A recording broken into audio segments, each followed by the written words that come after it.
This is one of my most favourite features in Impact basses. What we've done is hijacked the clip player that's built into Serum 2.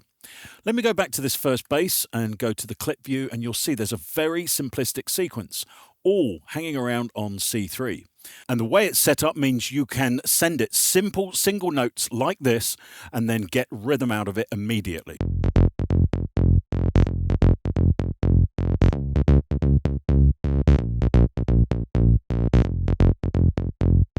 Now, also what I've done here, have a look at the macros.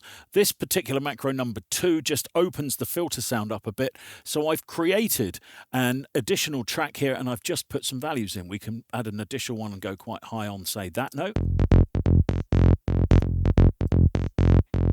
And there's a second one that does something different on macro 6. So I'm going to hit plus here, macro 6, and I'm actually just going to draw this in towards the end.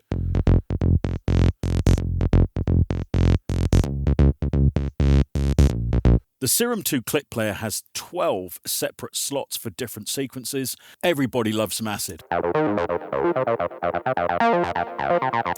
And on this acid instrument, as you can see, we filled all 12 clips with different acid lines, all centered around C3, which means once again they will transpose chromatically to whatever key that you're pressing on the keyboard. We've created 6 banks of these, and once they're installed, you can get them here. User, here they are, and they will just populate the different banks at the bottom. But if you're ever interested in building your own, then center everything around C3, like this. For Basslines, have this on mono.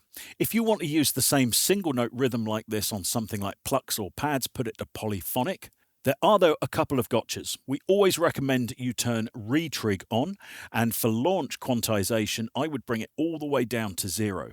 As sometimes, when you've got a lot of plugins in, having this option on your DAW, reduce latency whilst monitoring, will throw the sequence completely out. For reasons we don't quite understand, the launch quantize being off seems to fix that. This is such a simple little extra, but I cannot tell you how useful it is.